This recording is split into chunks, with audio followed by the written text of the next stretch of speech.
아버지 하나님, 저희가 오늘도 주님 앞에 엎드려 감사하며 또 기도하는 것은 이 땅에 하나님께서 평화의 발걸음을 시작하신 것이 아닌가 기대하기 때문입니다. 아버지 하나님, 저희가 오랫동안 참 기도하고 또 기다렸는데 주님, 이 땅에 참 평화가 허락될지 저희가 기대하고 또 기도하고 기도했는데 하나님, 주의 뜻이면은 참으로 저희에게 기도를 응답하여 주시옵소서.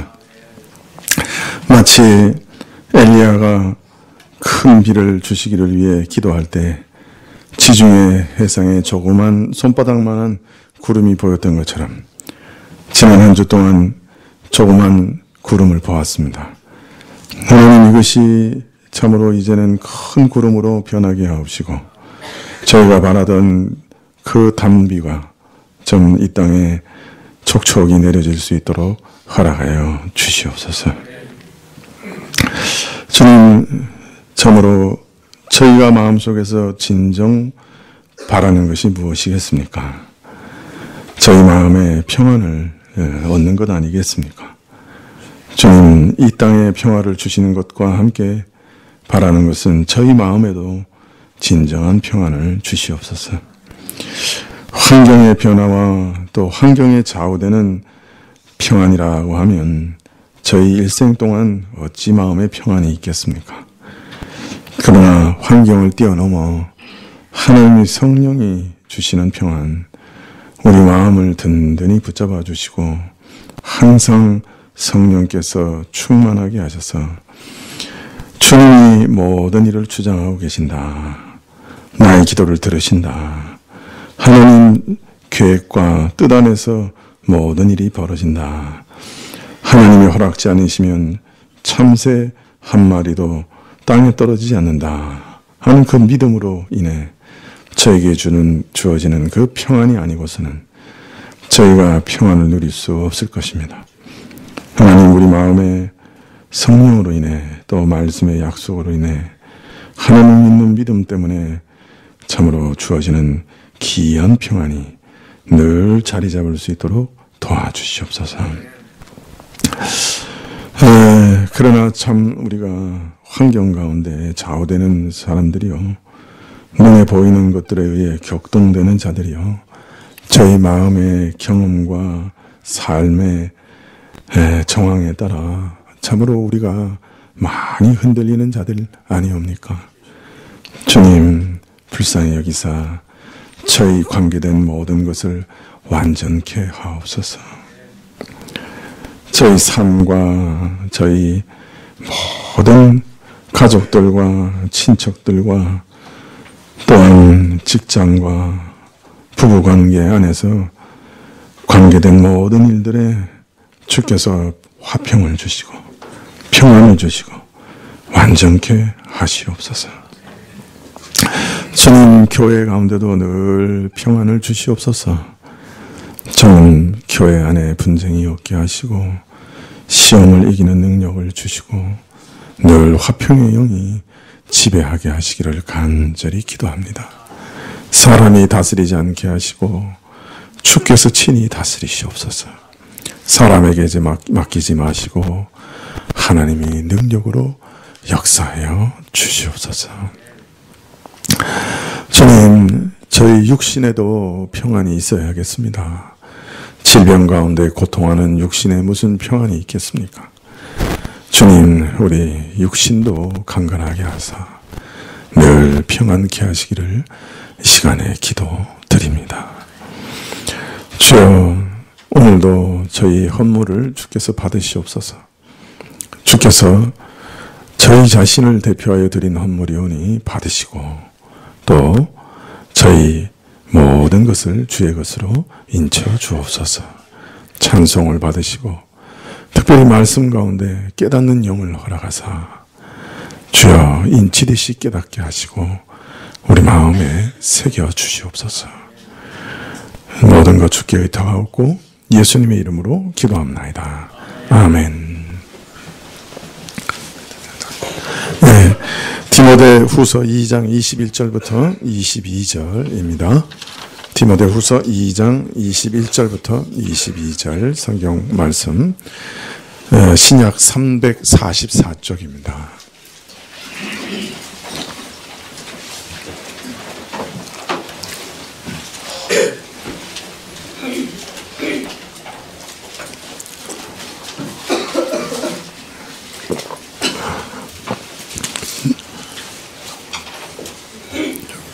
디모데후서 2장 21절부터 22절.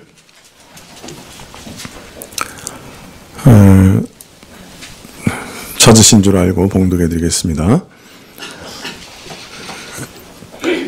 그러므로 누구든지 이런 것에서 자기를 깨끗하게 하면 귀히 쓰는 그릇이 되어 거룩하고 주인의 쓰심에 합당하며 모든 선한 일에 예비함이 되리라.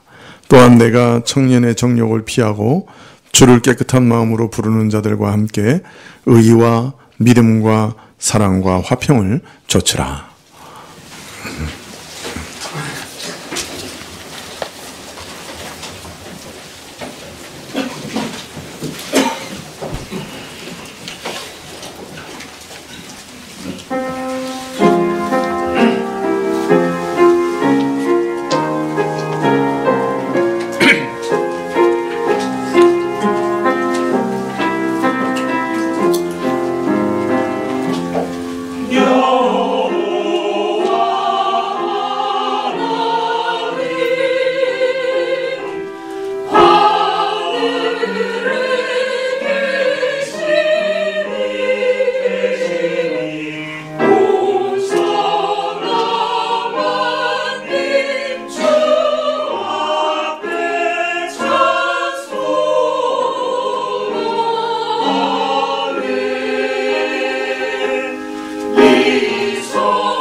예, 감사합니다. 지난주부터 자기를 깨끗하게 하는 것이 무엇인가? 주님 쓰시기에 합당한 자가 되고 모든 선한 일을 위해 예비한 자가 되기 위해 유념해야 할 일이 무엇인가 하는 것에 대해서 살펴보고 있습니다. 특별히 디모데후서 2장 22절에 내가 청년의 정욕을 피하고 오라고 하는 말씀을 지난주에 조금 살펴봤는데요. 지난 시간에는 청년의 성적 탈선에 대해서 이 말씀을 적용해서 살펴보았습니다. 청년의 정욕을 피하라 하는 말씀에 그런 뜻이 포함되어 있는 것이 분명합니다. 그렇지만 오늘 본문에서 이 청년의 정욕이라고 할 때 이 정욕으로 번역된 말은 그 의미가 굉장히 넓은 말입니다. 욕망이라 또는 원함이라 이렇게 번역할 수 있는 평범한 뜻을 가진 단어예요. 그러니까 청년의 원함 또는 청년의 욕망 이런 것을 뜻할 수가 있는 것이죠. 물론 어떤 뜻으로 번역을 해도 문맥을 보면은 부정적인 뜻으로 사용된 것은 분명하지만은 그러나 이 단어의 의미 범위가 매우 넓어서 젊은이가 빠지기 쉬운 어떤 성적 정욕이나 유혹만을 경계한 말씀으로 보기는 좀 힘이 듭니다. 네, 단어의 뜻이 매우 넓기 때문이죠. 그러므로 내가 청년의 정욕을 피하고라고 하는 말씀은 혈기방장한 청년으로 가지기 쉬운 온갖 욕망이나 원함이나 야심을 두루 다 포함해서 경계한 것이라고 볼 수 있습니다. 이전에는 그렇지 않았는데 이전에는 이 청년들이나 또 청소년들에게 물어보면 우리 때는 너 뭐가 되면 좋겠냐 그러면 아주 많은 사람들이 대통령이요 그런 얘기를 했어요. 그러니까 권세와 명예를 중요시 여겼어요. 근데 최근에 그 비슷한 연배 아이들이나 청년들에게 너는 뭐가 되면 좋겠냐 그러면 많은 경우에 돈 많이 버는 사람이 되면 좋겠어요. 이렇게 얘기해요. 이게 좋은 건지 현실적이 돼서 대통령은 한 명밖에 안 되잖아요. 그러니까 좀 현실적이 된 것인지 아니면 명예도 싫다, 권세도 싫다. 그냥 내 한 사람 안락하게 돈 많이 벌어서 잘 살면 좋다고 하는 더 저급해진 것인지 그건 잘 모르겠어요. 네. 그러나 하여튼 청년 때 그런 것 많이 이제 구하는 것이죠. 성적 쾌락은 물론이요. 어떤 권력욕 또는 어떤 소유욕 이런 것이 혈기방장한 젊은이들이 가질 수 있는 통상적인 욕망들이다. 또 어떤 야심까지 두루 포함해서 이런 것을 피하라 이렇게 권하고 있다고 볼 수 있습니다. 사실 신학교 3년 동안 제가 이렇게 다니면서 매일 저희가 예배를 드렸거든요. 이제 아침에 그래서 이제 목사님들이 오셔서 매일 이제 설교를 들었어요. 그런데 하여튼 그 중에 기가 따갑게 들은 게 뭐냐면 목회자는 돈, 명예, 여자 조심해야 된다. 그냥 아주 귀에 따갑게 들었어요. 네. 신학교 나오신 분들은 아마 다 그랬을 거예요. 그때는 조금 지겨웠어요. 오는 사람마다 저 똑같은 얘기 하나.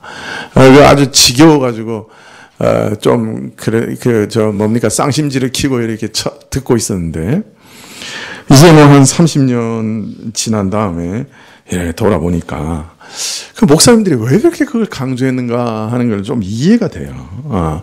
저 동기가 저희 신학교가 좀 상당히 적거든 작은 신학교거든요.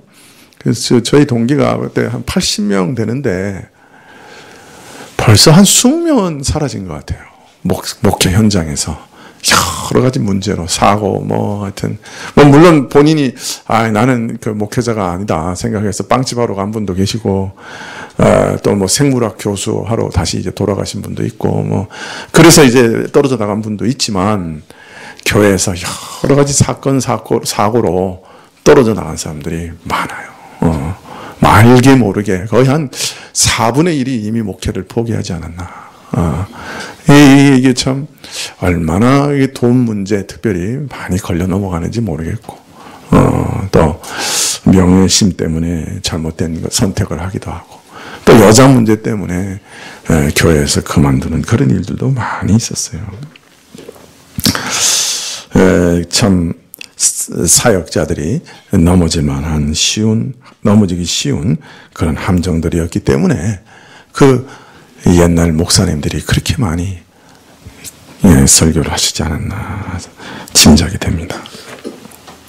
자, 그런데 디모데 입장에서 이 얘기를 들으면 좀 기분이 어땠을까요? 1차적인 청자는 지금 디모데잖아요. 그죠? 디모데 입장에서 이 얘기를 들으면 좀 어떤 느낌이 들었을까요?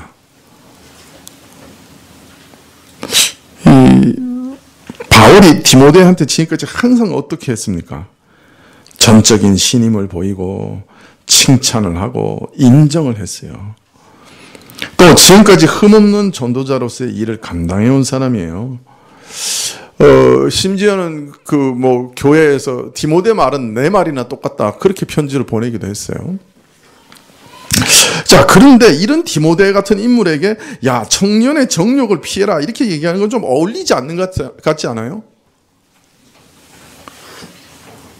나 같은 사람한테 그렇게 얘기하면 그럴 수도 있지. 신학교에서 맨날 들었으니까 그럴 수 있지. 그렇게 생각이 들지 모르겠는데 이 디모데 같이 뛰어난 사람, 모든 교회의 신임을 받는 이런 사람이 듣기에는 따라서는 좀 상당히 섭섭하게 여기질 만한 그런 말 아닙니까? 좀 어떤 면에서 모욕적인 말로 들릴 수도 있지 않겠어요? 지금까지 나를 인정한다고 한 말은 다 빈말인가? 나를 이 정도 사람으로 보았는가? 이렇게 오해할 수도 있지 않겠습니까? 그럼에도 너 자신을 깨끗게 하고 너 자신을 하나님이 쓰실 만한 그릇으로 항상 예비되어 있어야 한다고 얘기하면서 제일 먼저 이런 권면으로 시작했다고 하는 것은 신자는 그 직분이 어떠하든지 그것과 상관없이 순전치 못한 욕망과 야심에서 완전히 자유로울 수 없다. 그건 디모데 같은 인물도 마찬가지다. 늘 이런 시험에 시달리는지라 자기를 절제하여 이런 시험을 극복하는 일이 결코 쉬운 일이 아니다 하는 것을 오히려 역설적으로 일깨우고 있다라고 할 수 있습니다. 성적인 쾌락이나 금전적인 유혹이나 명예욕이나 이런 것들이 젊은 사람들뿐만 아니라 어떤 면에서 모든 사람들에게 쉬운 일이 아니다 하는 것을 역설적으로 오히려 보여주고 있는 것이다. 조금 전에도 말씀드렸지만은 목회자라고 해서 부끄러운 욕망이나 야심에서 자유로운 것은 절대 아닙니다.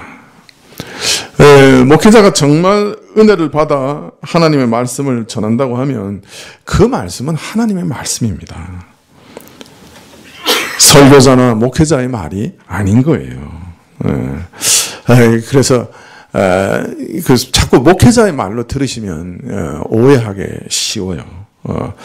말씀을 올바로 해석해서 풀어서 강해하면 그때는 그 말씀을 하나님의 말씀, 하나님이 지금 내게 하시는 말씀이다 이렇게 들으신 것이 옳습니다.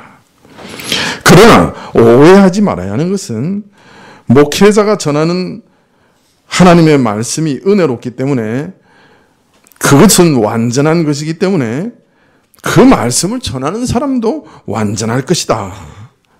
그런 인상을 받기 쉬운데 그러나 그것은 큰 오해라 그 말입니다. 목회자도 연약한 사람이에요. 자기가 남한테 그렇게 말해놓고 자기 자신도 얼마든지 그렇게 유혹을 받고 실수할 수 있는 사람이 목회자예요. 그렇게 경건하고 나무랄 데 없는 디모데조차도 청년의 정욕에서 자유롭지 못하였습니다. 그래서 바울로부터 너는 청년의 정욕에서 피하라 그런 권면을 듣고 있는 거예요. 그렇다면 디모데와 비교할 수 없는 연약한 목회자나 또 청년들이라고 하면 얼마나 조심하고 또 조심해야 되겠어요. 사실 언제 사고가 터지느냐? 자기가 자기 자신을 믿을 때 사고가 터져요. 내가 믿음이 있으니 나는 이런 데는 문제없다. 얼마든지 이길 수 있다. 이렇게 생각하면 사고가 터지는 거예요. 소위 훌륭하다고 인정을 받는 사람들, 그 믿음이 인정을 받아온 인물들이 실수하게 되는 때가 언제냐? 되게 자만할 때입니다. 나는 이만하면 되었다. 이제 좀 마음을 놓아도 되지 않겠는가? 지금까지 시큰 고생했으니까 이제는 내가 좀 놀고 좀 이렇게 좀 여유를 즐겨야 되지 않겠는가? 이렇게 생각할 때 범죄하는 거예요. 여러분, 다윗이 언제 밧세바와 더불어 무서운 죄악을 저질렀습니까? 언제입니까? 사울한테 쫓겨다닐 때입니까? 아니에요. 자기가 북이스라엘과 남유다에 연합된 왕국의 왕이 된 이후에 한 번도 신 적이 없었어요. 끊임없이 주변 나라들 다 정복하고 돌아다녔어요. 다 전쟁하고 다 정복했어요. 이제 딱 하나 남았는데 그게 누구냐 하면 암몬이에요. 근데 이제 암몬도 이제 거의 그로키 상태라. 그 암몬 수도를 이렇게 다 포위하고 있었어요. 이제 그것만 함락시키면 모든 게 끝나는 거예요. 이 주변 왕국을 다 정복해가지고 저 밑에 부엘세바에서부터 저 유브라데스 강까지 모든 지역을, 하나님이 약속했던 모든 지역을 이스라엘의 세력권 안에 딱 넣고 통치할 수 있는 그런 이제 계기가 된 거예요. 이제 암몬의 수도 하나 딱 도성 하나 딱 남았어요. 그래가지고 장군들이 지금까지 고생했는데 뭘 또 나오십니까? 왕궁에 좀 계십시오. 그리고 그 전투하러 그 장군들만 간 거예요. 그래가지고 이제 얼마 안 있으면 이제 곧 무너집니다. 이러고 있는 거예요. 그러니까 이제 다윗이 뭐 했어요? 그 전쟁터에 있었으면 참 다행이었는데, 왕궁에 있었는데 할 일이 없었든지 왕궁 지붕에 또 그날따라 올라가가지고 말하고 거니로 또 거닐다가 그만 목욕하는 여자 밧세바를 봤어요. 예, 그리고 무서운 죄를 범하고 말았다. 여러분, 이거예요. 이거 아차하면, 자만하면, 이만하면 안심해도 되지 않겠는가? 사실은 그 순간이 제일 위험한 순간이에요. 네. 네, 언제 마귀가 탁 습격해 들어오느냐? 부흥사경에 끝나고 은혜 충만하게 받았을 때예요. 이 참 은혜 많이 받았다. 아주 만족해할 때. 성경에 어떤 예를 들지 않더라도 마찬가지야. 일반적으로 신자나 목사나 할 것 없이 치명적인 실수를 범하는 것은 대개 교회나 사람으로부터 인정을 받았을 때, 또 목회자는 교회가 안정이 되었을 때, 또 일반 회사나 사업가는 사업이 안정이 되고 승진하고 좋은 기업에 입사하고 시험에 합격했을 때 이제 좀 마음을 놓아도 되겠다. 바로 그때 마귀가 탁 잡아채는 거예요.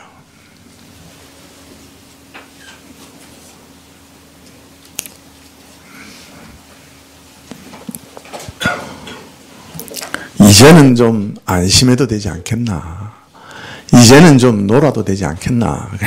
마귀가 그래 바로 이때다. 탁 잡아채는. 내가 믿음이 있으니 이런 일에서는 자유로우리라. 에이, 내가 뭐 그 돈 문제에 넘어지겠어? 탁 잡아채는 거예요. 조심해야 됩니다. 유혹은 견디는 게 아니에요. 피하여 도망가는 거예요. 이 요셉이 보디발의 집에서, 그죠? 그 보디발의 그 아내가 유혹할 때 그 윗도리를 딱 잡으니까 어떻게 했어요? 옷 딱 벗어놓고 도망갔다. 피해서 도망가야지 사는 거예요. 피하는 거예요. 유혹은. 견디는 거 아니에요. 주의 성령의 능력으로 견디게 하옵소서. 그건 우매한 짓이에요. 탁 떨쳐버리고 도망가야 되는 거예요. 우리가 그렇게 강한 자들이 아니에요. 여러분, 사실 우리 신자는 죽음이 우리에게 안식을 가져다 줄 때까지 결코 긴장을 놓아서는 안 되는 것이에요. 그걸 꼭 기억하세요. 내가 좀 긴장을 놓아도 되겠지 생각하는 순간에 사실 시험을 받아요.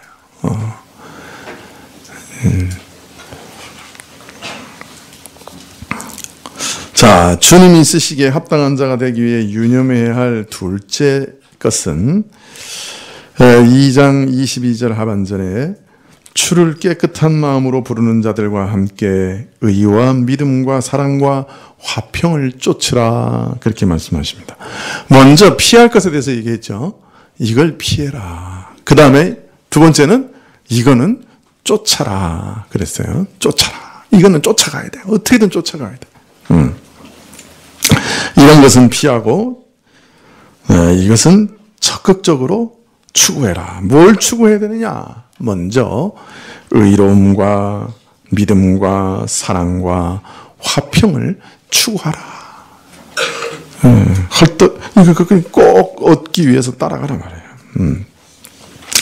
자, 의로움과 믿음과 사랑과 화평이라고 얘기했는데 제일 먼저 구해야 될 것은 말하기를 의로움이라 그렇게 얘기합니다. 의를 구하라. 물론 신자는 항상 모든 삶에서 공의롭고 의롭게 행동해야 합니다. 우리를 구원하신 하나님께서 공의로우신 분이니 항상 공의롭게 행동해야 돼요. 참 공의롭게 행동하고 판단한다고 하는 것은 쉽지 않습니다. 왜냐면 우리는 항상 우리가 보고 싶은 것만 보고, 그죠? 우리 이득되는 것 쪽으로 항상 이익을 추구하기 때문에 공의로운 것을 참 구하기가 어렵습니다. 일본하고 한국하고 축구할 때 목사는 어떻게 기도할까요?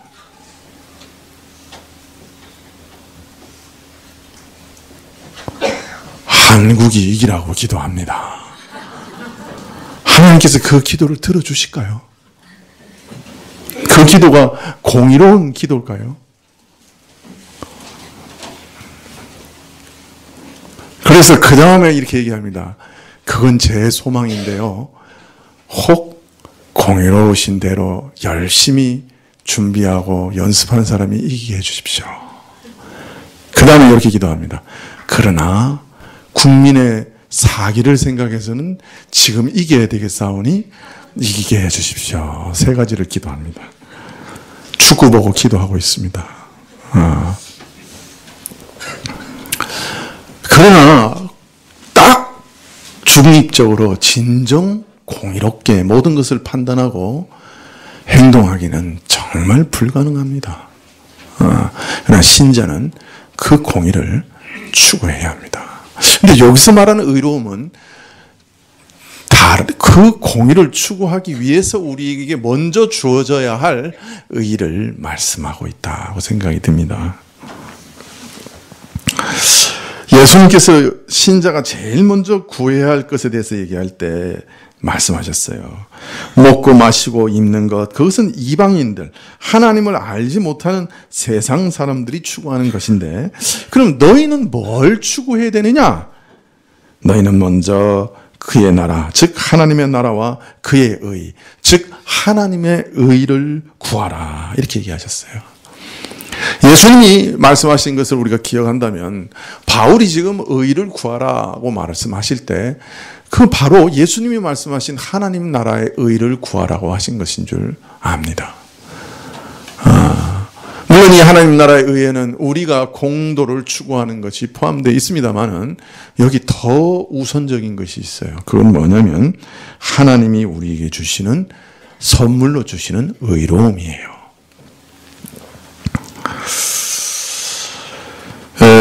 사실 우리가 예수님을 믿고 붙들고 의지하는 이유와 목적이 뭐냐? 무엇입니까?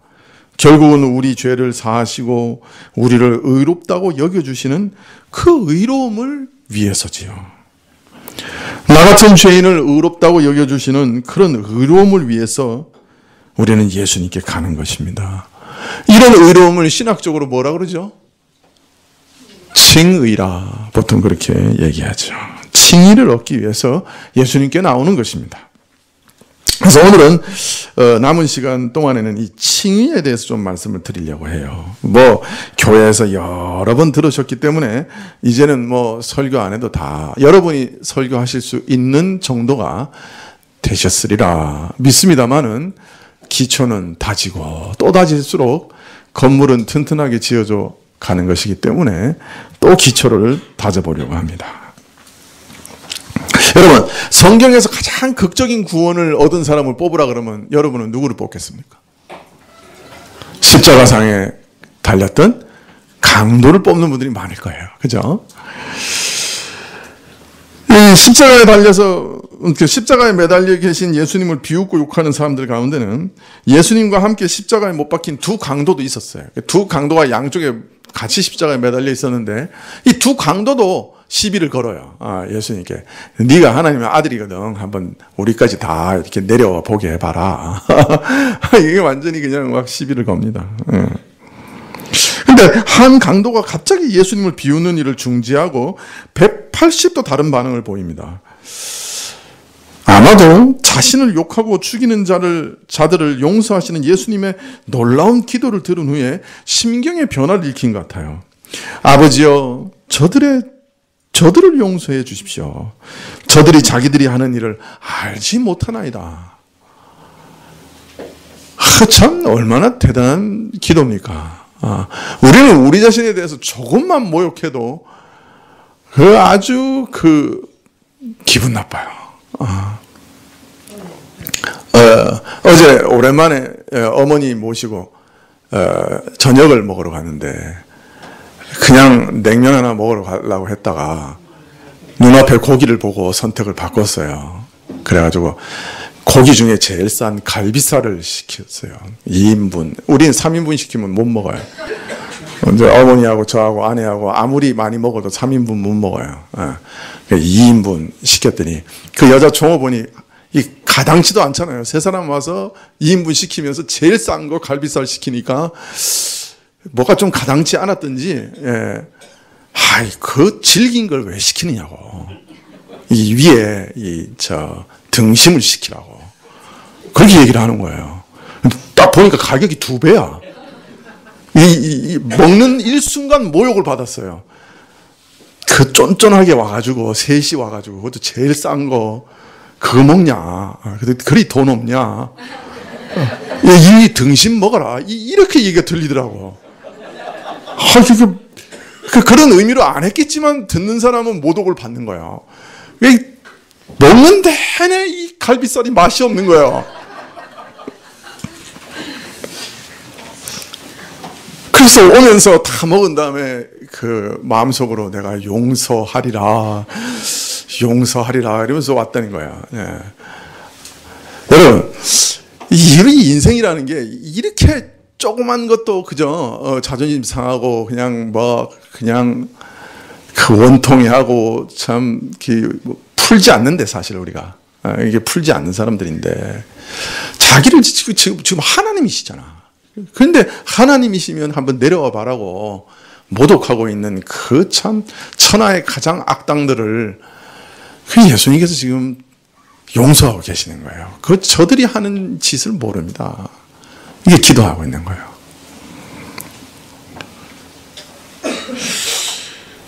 그때 강도는 머리에 뭔가 뒤통수에 뭘 탁 내리치는 것 같았는지도 모르겠어요. 뭔가 탁 깨달아진 거예요. 뭔가가 깨달아졌어요. 그래가지고 갑자기 예수여, 당신의 나라 임하실 때 나를 생각하소서라고 갑자기 180도 다르게 외칩니다. 아마도 예수님의 기도를 듣고서 예수님이 나라에는 자기 같은 인생도 용서받을 수 있는 길이 있지 않겠는가 하는 사실을 깨달았는지 몰라요. 아마 뭔가 뒤통수처럼 치는 게 있었던 것 같아요. 그 기도 속에서. 예수님이 나라에는 나 같은 자도 용서받을 수 있는 소망이 있구나 하는 것을 깨닫고 주께 자기 영혼을 부탁합니다. 당신의 나라에 임하실 때 나를 생각하소서. 그런데 이 강도의 기도, 부탁을 들은 다음에 예수님의 반응이 기가 막혀요. 예수님 이렇게 얘기하십니다. 진실로, 거짓 없이 진실로 내게 이르노니 오늘 내가 나와 함께 낙원에 있으리라. 이렇게 얘기하십니다. 네가 오늘 나와 함께 낙원에 있을 거다. 참 얼마나 놀라운 사건이에요. 그죠? 여기 정직 강도가 있습니다. 지금은 강도 일을 못합니다. 십자가에 매달려 있기 때문에. 전직 강도가 있습니다. 이 사람은 십자가 이전에 자타가 공인하는 죄인이었습니다. 죄밖에 행하는 것이 없고 그 결과 지금 십자가에 달렸습니다. 심지어는 십자가에서 예수님께 자신을 부탁하기 직전에 예수님을 모욕하고 있었던 사람입니다. 이 질이 안 좋죠. 질이 안 좋아요. 그런데 참 아슬아슬하게 예수님을 믿고 난 이후에도 안타깝게도 그는 선을 행할 시간과 기회가 없었어요. 그날 바로 죽었어요. 십자가에서.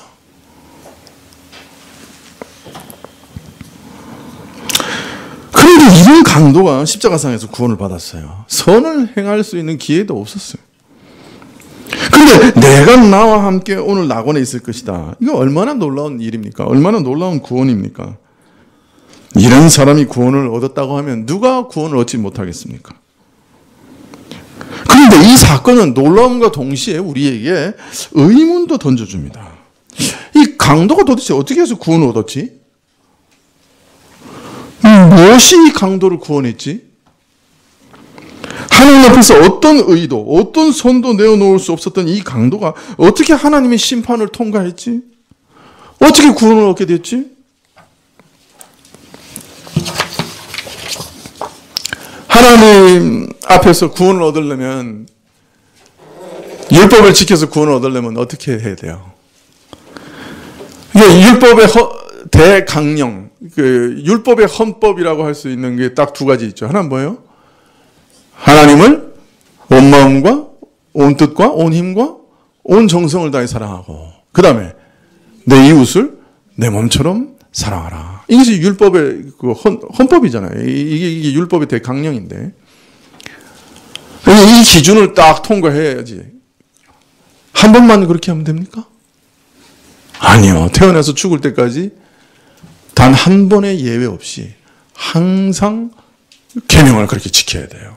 모든 일을 할 때 하나님을 온 마음을 다해 사랑하면서 내 이웃을 내 몸처럼 사랑하는 마음으로 행해야 그 구원에 이룰 수 있는 거예요. 그게 왜냐하면 최하한선이거든요.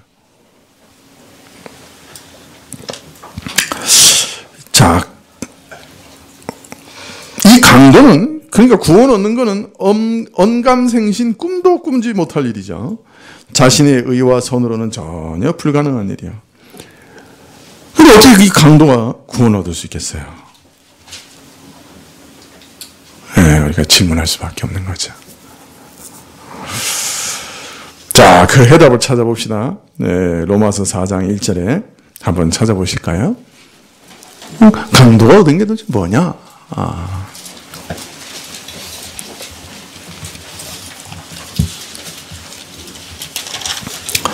4장 1절부터 5절까지 4장 1절부터 5절까지 우리가 한번 같이 읽어보실까요?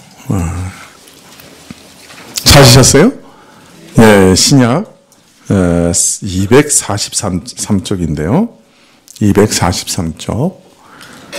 로마서 4장 1절, 신약 243쪽입니다. 로마서 4장 1절부터. 우리 같이 한번 읽어보실까요? 예, 시작. 그런즉 육신으로 우리 조상된 아브라함이 무엇을 얻었다 하리요? 만일 아브라함이 행위로서 의롭다 하심을 얻었으면 자랑할 것이 있으려니와 하나님 앞에서는 없느니라. 성경이 무엇을 말하느뇨? 아브라함이 하나님을 믿음에 이것이 저에게 의로 여기신 바 되었느니라.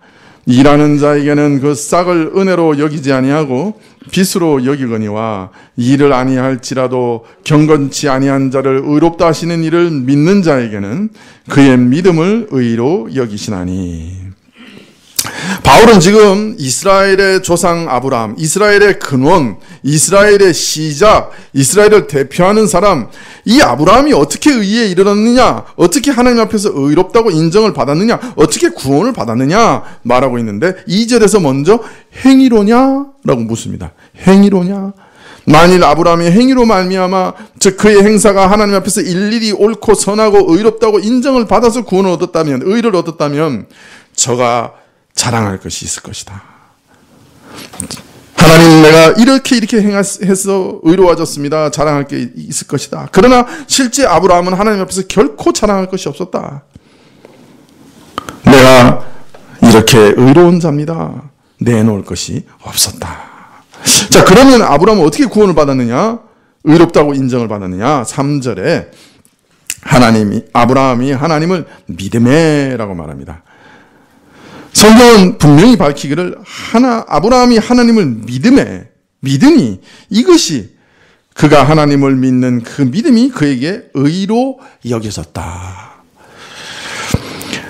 5절에 이 일을 좀 더 구체적으로 설명하시기를 일하지 않는 아브라함에게, 사람의 행위로는 내어놓을 것이 없는 아브라함에게, 경건치 않는 자라도, 하나님 앞에 합당하게 살지 못한 자라도 이런 자까지도 의롭다고 해주시는 하나님을 믿음으로 바라보고 의지하는 것을 보시고 의롭다고 인정하셨다. 그래서 결국 그의 믿음을 의로 여기셨다. 아브라함의 믿음이 의로 여겨진 것이에요.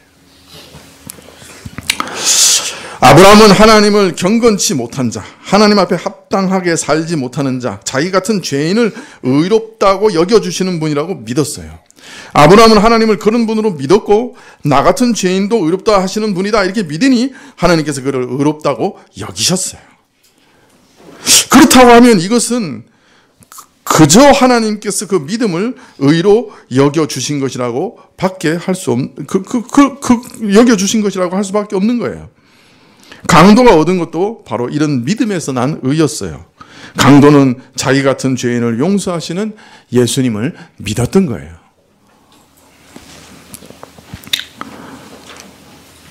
자, 그러나 여기서 오해하지 말아야 되는 것은 하나님을 믿는 믿음을 아브라함에게 의로 여기셨다 하는 말씀은 우리 믿음 자체가 의로 인정될 만한 공로나 가치나 근거가 될 수 있다, 그런 뜻은 결코 아니에요.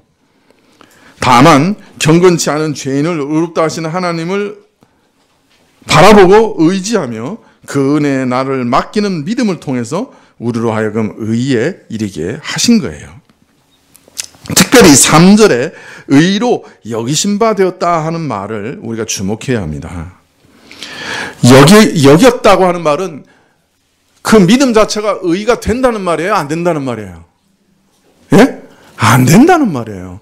믿음조차도 의가 될 만한 어떤 근거가 없는 거예요. 그런데 그 믿음을 의로 여기신 거예요. 아브라함에게는 의롭다고 할 근거나 이유가 하나도 없었어요. 아브라함의 믿음조차도 의의 근거가 되지 못해요. 그런데 의롭다고 여기신 거예요. 그냥 하나님이 그렇게 인정하신 거예요. 그 의의, 그러니까 여기서 의의 근거는 누구라는 말이에요? 하나님만의 유일한 근거라는 말이에요. 믿음도 근거가 아니에요. 믿음을 보시고 여기셨지만 믿음이 의의 근거가 될 만한 게 아니지만 여겨주신 거예요. 그러니까 진정으로 의의 근거는 오직 하나님 한 분이셔요. 그래서 이것을 여기셨다는 말만큼 위대한 말이 없어요. 그래서 어떤 신학자는 이렇게 얘기했어요. 여기서 여기셨다 하는 말에 대해서 위대한 수동태다. 위대한 신적 수동태다. 그렇게 얘기를 했어요. 동그라미 하나 치세요. 3절에 여기셨다. 그걸 쓰세요. 위대한 수동태. 여러분, 지난번에 선교사님이 얘기했죠. 수동태는 누구를 강조하는 거라고? 행위자를 강조하는 거라고. 잊어버리지 않으셨죠? 여기서 행위자는 누구예요? 하나님이시죠. 그래서 우리를 의롭다 하시는 유일한 근거는 하나님 자신이에요. 하나님이 유일한 행위자시죠. 하나님의 행위를 강조하기 위해서 여기서 여기셨다, 여겨주셨다 수동태를 쓰고 있어요. 하나님이 모든 것의 근원이세요. 이처럼 하나님께서 죄인을 그저 의롭다고 여겨주시는 것을 칭의라고 합니다. 근데 문제는 어떻게 죄로 가득한 사람을 죄 없다고 하실 수가 있느냐는 거예요. 불의한 자를 의롭다 하실 수 있는가? 죄인을 의롭다 하시는 것은 하나님의 성품에도 위배되고 하나님의 공의에도 어긋나는 거예요. 어떤 공의로운 근거도 없이 하나님이라도 어떤 근거 없이 말로만 그렇게 할 수 없어요. 하나님은 왜냐하면 공의로우신 분이기 때문에 그냥 무조건 그냥 너 의롭다고 해버리시면 하나님의 공의로운 성품에서 위배되기 때문에 하나님은 그렇게 하실 수 없는 분이에요. 그런데 여기서 의롭다 여긴다는 의미는 참 뭔가 근거가 있다는 얘기예요. 이게 무슨 근거냐? 먼저 여기서 의롭다 하시는 말씀은 법정적인 선언으로 사용된 말이죠. 하나님의 법정에서 너는 이제 의롭다. 너는 죄인이 아니다. 너는 의인이다. 이렇게 선언하시는 걸 말하는 거예요. 그런데 이런 법정 선언을 위해서는 하나님의 공의에 위배되지 않는 법적인 근거가 있어야 돼요. 그래서 하나님께서는 그 법적 근거를 마련하시기 위해서 예수님을 보내신 거예요.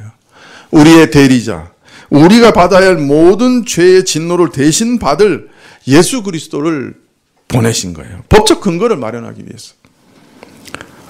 그래서 내 안의 모든 죄를 예수님께 전가하고 예수님이 내 모든 죄에 대한 형벌을 대신 치르셨어요. 내가 받아야 할 죄의 모든 저주와 진노를 감당하셨어요.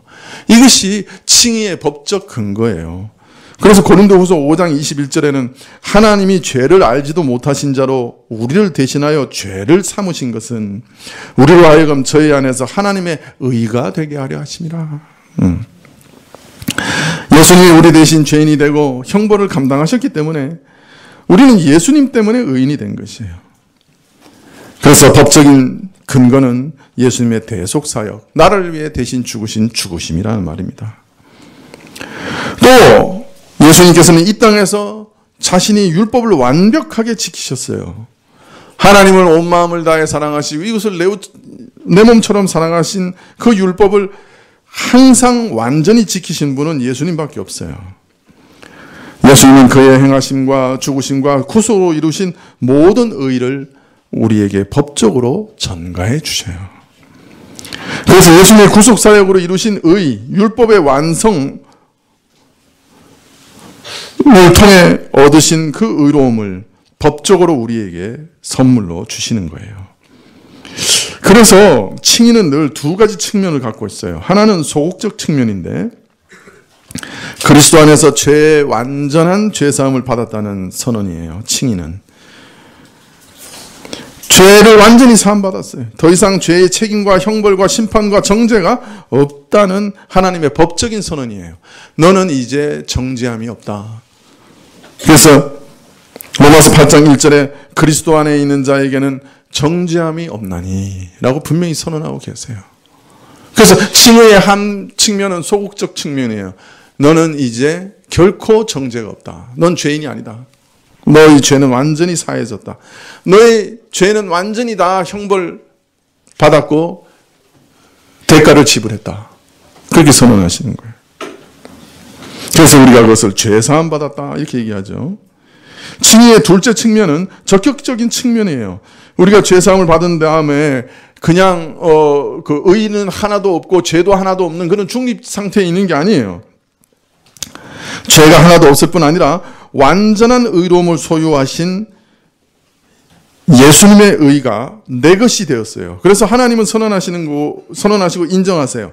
너가 예수와 똑같은 의를 가진 자다. 너는 예수만큼 의롭다.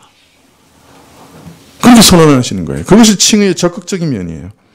예수님과 똑같은 의로움으로 충만한 의인이 되었다고 하나님이 우리에게 법적으로 선언해 주시는 거예요. 그게 칭의예요. 그러니까 두 가지 측면, 하나는 죄 문제가 해결되고 하나는 예수님의 모든 의가 내 것이 되는 거예요.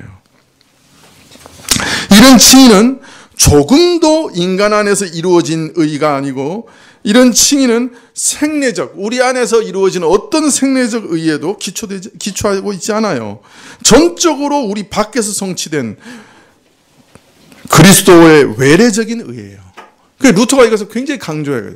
바깥에서 이루어진 일이라. 외래적인 의, 우리 바깥에서 2000년 전에 십자가에서 타자, 즉 예수님께서 우리 대신 율법의 저주를 받으시고 성취하시는 의로움이에요. 결코 우리 인간 자신의 것으로 융화될 수 없으며 우리 인간의 의로움과는 완전히 이질적인 것이고 그런 의미에서는 외래적인 것이에요. 이 낯선 의로움이 죄인에게 법적으로 전가되는 것이에요. 그래서 칭의는 항상 우리에게 낯선 의로움으로 남아있어요.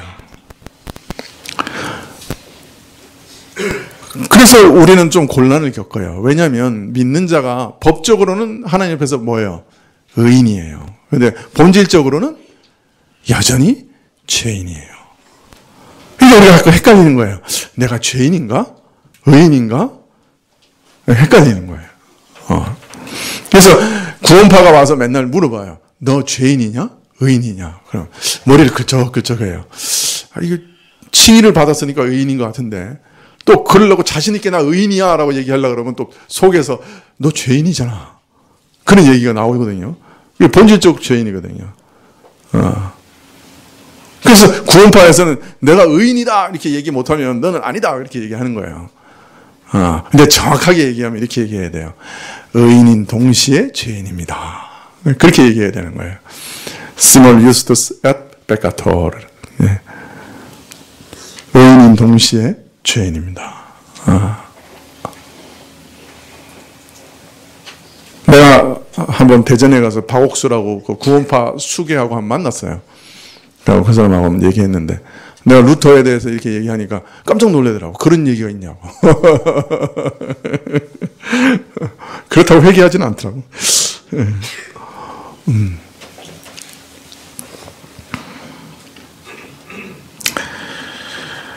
자, 의인이지만 실제로는 죄인으로 남아있기 때문에 신자는 의인인 동시에 죄인이에요. 항상 의인이면서 항상 죄인이에요. 믿으십니까? 그래서 신자는 항상 외래적인 의를 말미암아 살아야 돼요. 그걸 꽉 붙잡아야 돼요. 네, 다시 말하면 그리스도 안에 이루어진 외래적인 의만을 유일한 공로로 의존하고 살아야 되는 것이에요. 그럼 하나님 앞에도 이것만 내놔야 돼. 내 걸 내놓는 게 아니고 예수님의 의만을 내놔야 돼요. 처음부터 영원히 이것만 의지하고 사는 거예요. 그래서 로마서 1장 17절에 의인은 오직 믿음으로만 살리라 하는 말이 그 말이에요. 처음부터 끝까지 오직 이 예수님의 의만을 붙들고 살아야 돼요. 신자는 구원과 칭의의 근거를 자신 안에서 찾지 않아요. 자신의 외부에서 오는 이 선물로 주어진 전가된 의에서 찾는 사람이에요. 이것이 우리 일평생 붙잡아야 할 사실이에요. 이것을 온전히 이해한 자들은 큰 구원의 확신을 얻어요. 성경에서는 너희 믿음을 믿으라는 말이 어디에도 없어요. 오직 예수님을 믿으라고 말씀하세요. 믿음의 역할은 믿음 자체를 바라보는 게 아니에요. 예수님을 바라보게 하는 거예요. 자기에게 향한 영적 시선을 자기로부터 예수님께로 돌려 예수님만 바라보는 게 믿음이에요. 내 믿음마저도 참으로 믿을 만한 것이 못되며 아무 가치가 없다고 두 손 들고 십자가를 향해 나아가는 것. 예수님의 의로움밖에 의지할 것이 없습니다. 이것이 참 믿음의 시작이에요. 자꾸 당신 구원을 확신합니까? 당신 구원의 확신을 받았습니까? 이렇게 물어보면 이게 자꾸 쭈삣쭈삣해요. 내 경험을 자꾸 살펴보면 반은 신자 같은데 반은 아닌 것 같고, 어떤 때는 10분의 1만 신자 같고 하나는 10분의 9는 신자가 아닌 것 같고, 이러니까 이게 계속해서 헷갈리는 거예요. 내가 구원 받았나? 또 구원 안 받았다고 얘기하려니까 뭔가 또 경험도 있고 또 믿음도 있는 것 같고 또 지식도 있는 것 같고 교회도 다니고, 그러니까 구원 안 받았어요 라고 말하기는 좀 그렇고, 그렇다고 구원 받았어? 그러면 구원파가 와서 당신 구원 받았어? 이러면 받았나? 이렇게 되는 거예요. 네. 내 감정에, 경험에 구원의 확신을 놓으면 늘 실패하고 환경과 자신의 상태에 따라 확신이 흔들리게 돼 있어요. 주님의 십자가를 바라보고 주님이 칭의하신 것을 바라볼 때 확신을 얻는 거예요. 자, 그러면 내가 의롭다 함을 받은 것을 어떻게 체험할 수 있습니까? 칭의의 내용은 내 죄가 완전히 사함을 받았다. 완전한 의로움으로, 예수님의 의로움으로 가득 찬 의인, 예수님과 똑같은 의인이 되었다. 그것을 하나님이 인정하신다. 이것인데, 이것을 어떻게 느끼고 체험할 수 있는가? 그게 문제입니다. 어떻게 하면 느끼고 체험할 수 있을까요? 이 칭의를. 사실을 말하면 우리는 죽을 때까지 이 칭의의 내용을 체험하지 못합니다. 어떤 체험으로 체험하지 못합니다. 그래서 우리가 어떤 면에서는 죄의식에서 완전히 자유할 수가 없어요. 칭의를 믿는 것은 우리의 느낌과 체험과 완전히 반대되는 것을 받아들이는 거예요. 그것이 하나님의 말씀에 분명히 제공되고 있기 때문에 성령의 은혜로 인한 깨달음으로 이 성경의 법적인 선언을 그냥 믿고 받아들이는 거예요. 그래서 성경은 이 믿음을 아브라함의 믿음에 비유하고 있어요. 아브라함이 100살이 됐어요. 자기 몸이 이미 죽은 것 같았어요. 그런데 하나님이 내년에 네가 아들을 낳을 거다 그러셨어요. 아내도 경수가 다 끊어지고 이미 죽은 사람과 같았어요. 그런데 하나님을 믿었어요.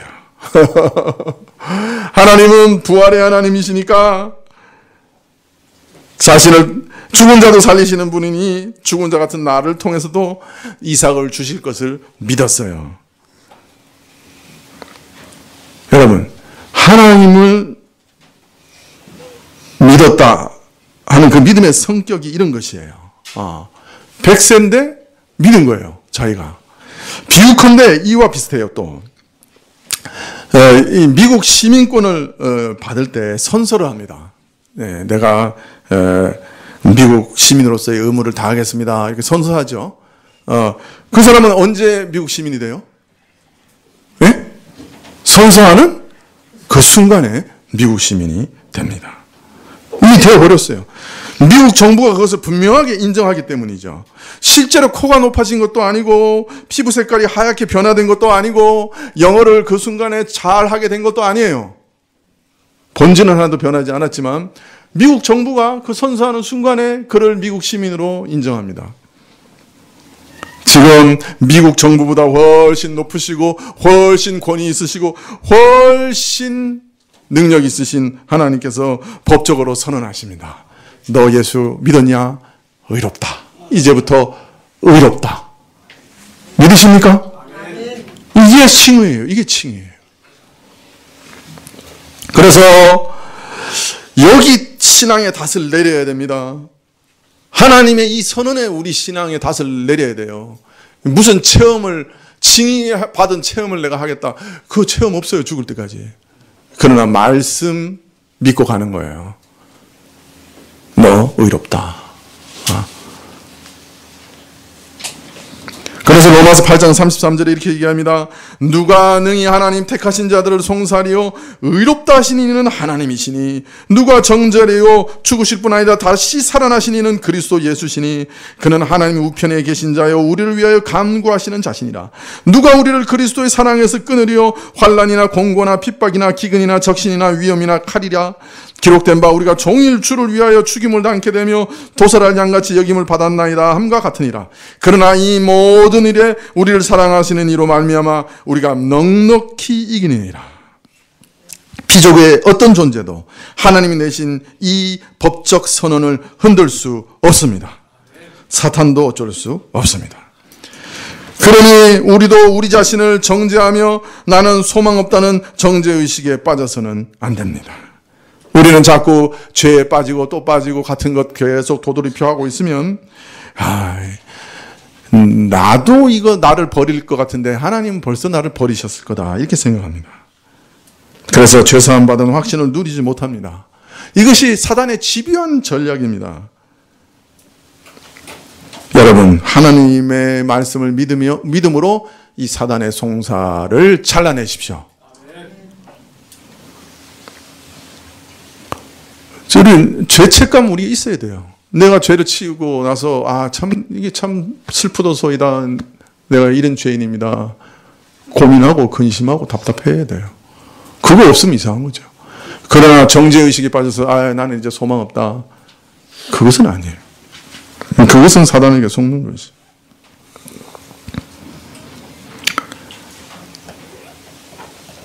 사단이 우리 마음을 혼미하게 하는 교리, 가장 혼미하게 하는 교리가 이 칭의 교리예요. 왜냐하면 경험과 느낌과 너무 다르기 때문에 그래요.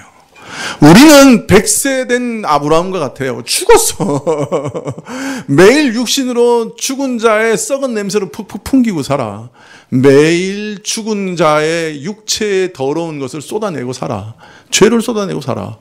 그런데 네가 내년에 아들을 낳으리라 하는 말씀을 믿고 사는 거예요. 네가 칭의를 받았다. 네가 의롭게 됐다 하는 말씀을 믿고 사는 거라고요. 우리의 경험과는 너무나 다르기 때문에 우리의 느낌과는 너무나 다르기 때문에 마귀가 이걸 가장 많이 공격하는 거예요. 공격하기도 쉽고 와서 한 번만 튕기면 되잖아. 야, 너 하는 짓을 봐. 너 본질을 좀 봐. 네 생각하는 걸 좀 봐. 행하는 걸 봐. 그거 몇 마디만 하면 되는 거예요. 그러나 루터가 이 진리를 깨닫자 교회 역사가 바뀌었어요. 이 진리의 말씀을 우리가 깨달으면 우리 삶이 바뀌어요. 하나님의 관계 바뀌어요. 하나님의 영원한 사랑의 날개 위에 내가 서 있다는 것을 발견하게 돼요. 오늘도 예수님께 나아가 긍휼을 구하는 자에게 예수님이 이렇게 선언하십니다. 너는 이제 의롭다. 주여 나를 기억하옵소서. 긍휼을 구하는 자에게 말씀하십니다. 내가 내 죄를 사하고 의롭게 했다. 이 말씀을, 이 선언을 믿으시기 바랍니다. 기도하시겠습니다.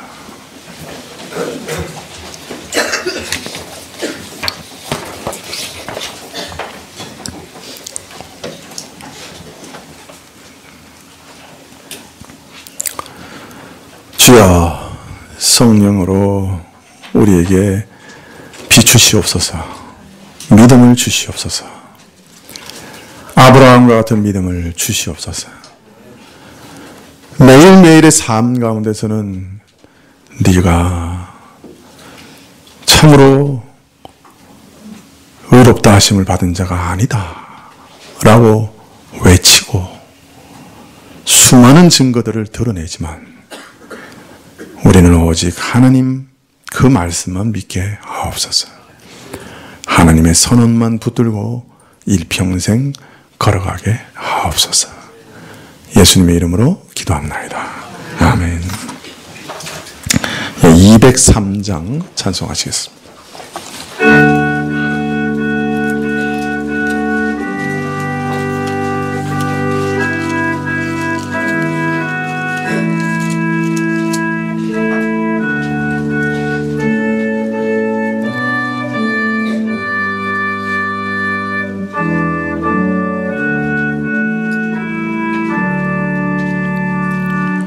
나 행한 것으로 구원을 못 얻고 이 육신 힘껏 애써도 죄 씻지 못하네. 나 혼자 힘으로 내 주를 못 뵙고 나 다시 가요로도 내 짐을 못 벗네. 주 예수 공로만 내 짐을 벗기며 주 예수 흘린 피로써 나 평화 얻겠네. 주 예수 사랑이 내 근심 쫓으며 내 병든 영혼 고치사 참 자유 주시네. 주님께 감사와 또 찬양 드리며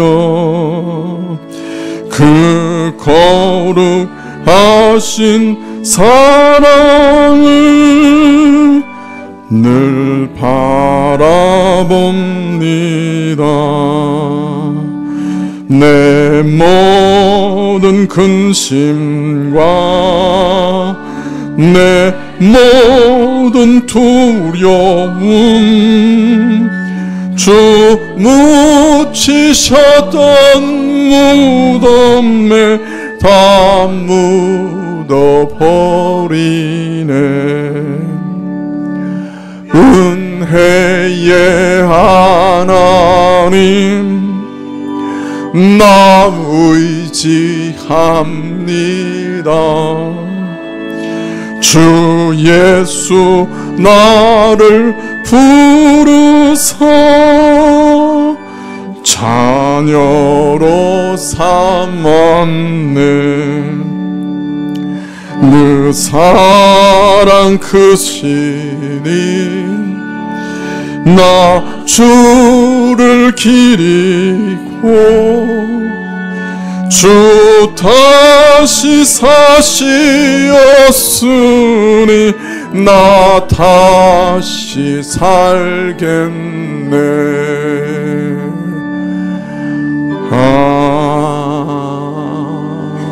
아멘. 네, 기도하시겠습니다.